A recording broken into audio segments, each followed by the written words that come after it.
Alright, good morning guys. This is a day for reset for me. I'm at my storage unit. I need to get a bunch of stuff done. My clothes are in there. A lot of my stuff is in there. So, I am staying with friends, and I did a video last night about doing a reset in your life. Basically, living off the grid, get off the matrix of a certain way that you have to live. You know, a lot of people are like, it's not okay to live differently. You know, it's okay to live differently.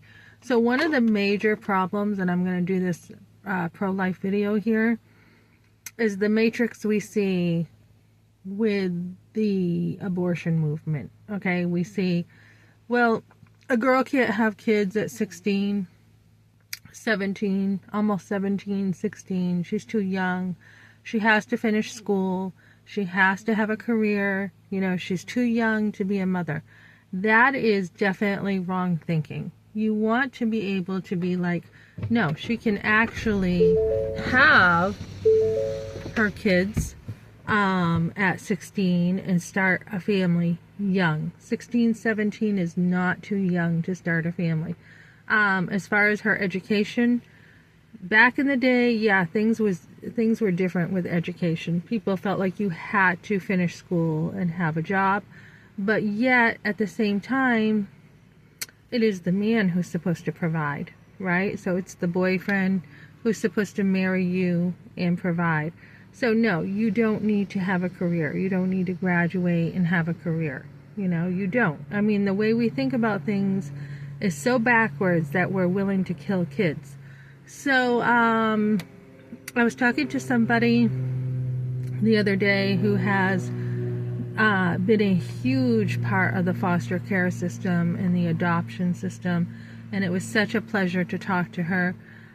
She had adopted, and she had actually wanted to adopt interracial children, right? And she was telling me that back in the day, especially Texas, what, 70s, 60s, 70s, it was not allowed at all.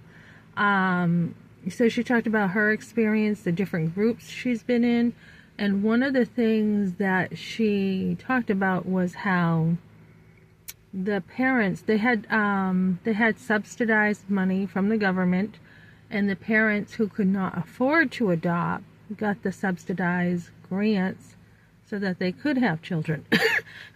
So they could adopt, excuse me. And I'm like, what a good idea. What a good idea for people who want to adopt. Why does it cost so much money for people who want to adopt?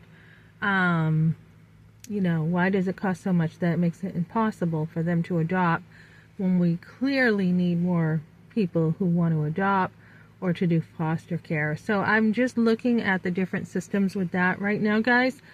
And as I talk about living off the grid, staying with friends, having, you know, some kind of support, staying with friends for nothing is really the best way to go right now, because everything is so expensive. So get off the grid with the housing. It's just ridiculous. I talked about the resources available. You know, Section 8 is like a 7 to 9 year wait for people with low income. There is a another program. Hold on. There's another program for those who I got a cough. Have a special needs. They don't have to be on that waiting list. Like if they have certain physical needs or something, there is another waiting list for people to get on with their specific housing. So that's another resource too. You know, if you need help, if you have no income, which, you know, sometimes you have a lull in jobs, you definitely qualify for emergency food stamps. If you do have income, you usually still apply for food stamps if it's low income. Medicaid, I already have qualified for. I went to the hospital. I did a video about that about a week ago.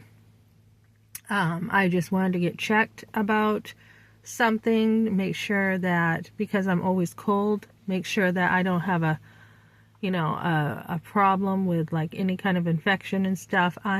Again, clean bill of health. I have been very lucky in this area.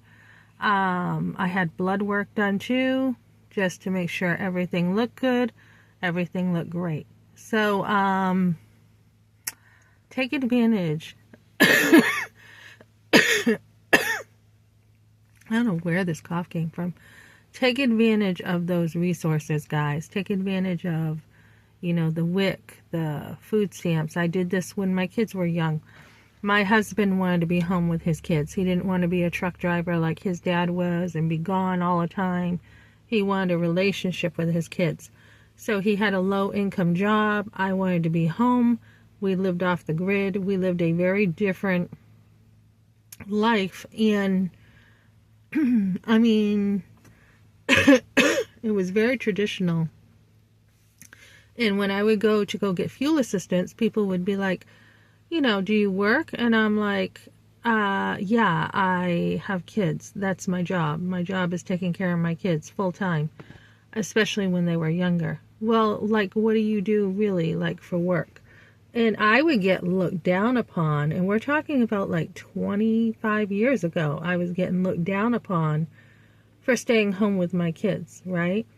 And I'd get some nasty looks and stuff, and I'd have to fill out paperwork. And finally, after a while, I'd just be like, yeah, I do have a job. I'm a full-time homemaker. So we have become a society that's very, very focused on money. It's like money is everything. And my channel is about rebuilding family because we are in danger. We really are. Oh my goodness, of families just not having the support they need. We have casinos popping up. We have churches closing.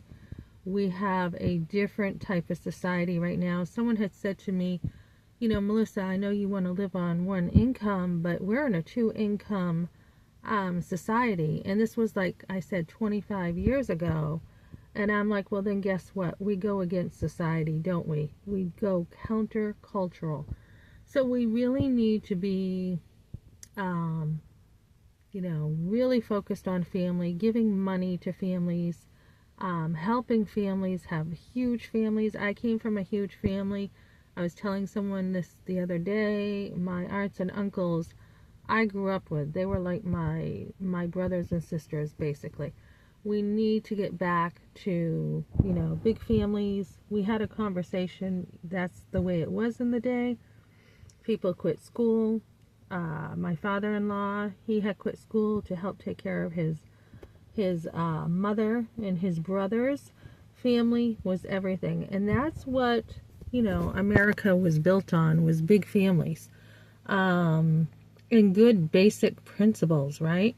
So we really need to go counterculture and get rid of abortion. There's no reason for it. There's no medical reason for it. There's no reason for it at all. There is help out there, and that's what my channel is about, is, helping women find the resources. So right now, as I live off the grid, guys, and I'm really going countercultural financially, I have all the time in the world now to do what I want to do. So that is your most precious asset, is your time. And so taking that, away, the home, the bills, the financial headache of a lot of bills, or trying to compete with the housing market right now, is off my plate. And what I'm doing is I now have a ton of time for me. I've got time to build my faith some more. I've got time to continue to build my family. I'm at storage. I'm probably going to start, because I have a vehicle right now, taking some of this stuff out, throwing it away, what I don't want. And then I'm probably going to actually get a bigger storage unit and start rebuilding from there. Getting some nice stuff that I really want, put it in storage. Get a motorcycle, put it in storage. I'm still going to rent a bike. Matter of fact, in New Hampshire, there's only one category for bikes. It's just a bike. It's not like a motorcycle or a trike. It is just a motorcycle. So I'm all qualified to drive a motorcycle. I'm going to put a motorcycle probably in storage here and just build slowly everything I want, pretty much, you know, a bureau, some nice stuff I want in storage, and then, you know, I'll be working to get housing.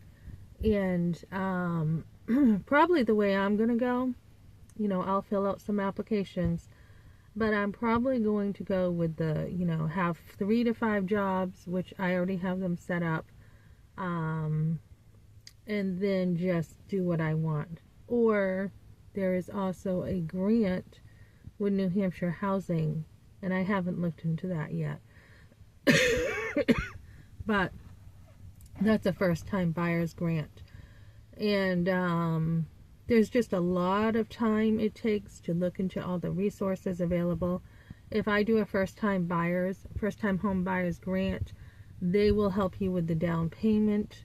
They will take care of that. So I'm also going to be joining a gym, not Planet Fitness. They are freaking rude.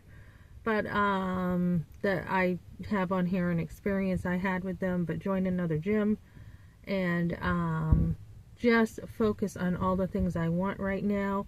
I will be traveling. I do want to go get my passport and go out of country and visit different places. So I have a lot that I want to do, and I really don't have time right now to get like, oh yeah, right now, you know, the housing market is awful. So to really be able to build friendships, to stay with friends, to travel, that's kind of my goal right now. There's mission trips I want to do. I want to help other women. I had talked about doing pro-life work with somebody in the Philippines. Oh, excuse me. But they have abortion illegal over there. It does happen all the time, but it's illegal.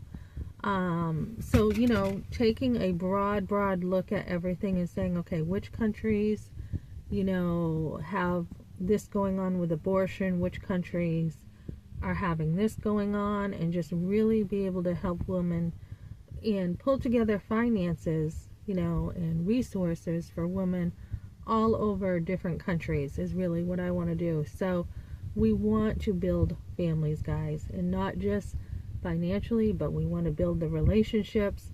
We want to take that toxic stuff, we want to turn it around, and we want to build businesses too, small businesses. We want to build. We don't want big government. So looking to do a lot of that work on top of my regular work, but a lot of nonprofit work. So that's kind of what I'm doing, guys, right now. And like I said, just adoption is a great option. This mother, you know, if I, for the most part, believe children belong with their mother, but there are times that I believe mothers cannot take care of their kids.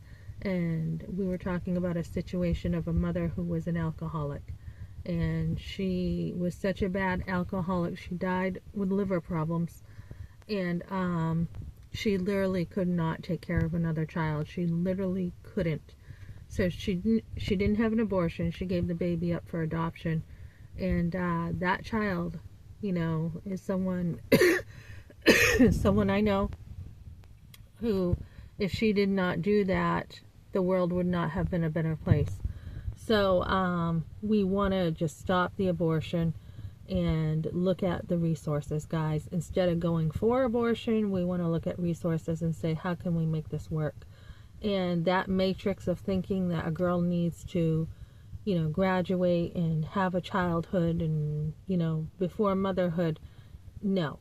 Motherhood actually usually helps women do better in life because they're motivated. They have purpose. They're like, okay, now I have a reason, a direction in my life. I know what I want to do. I want to be a mom. And work always comes. I mean, you'll even have to have an education to get a job, guys. So we don't need to believe that lie. Okay, that's what I got, guys. Thanks for joining me.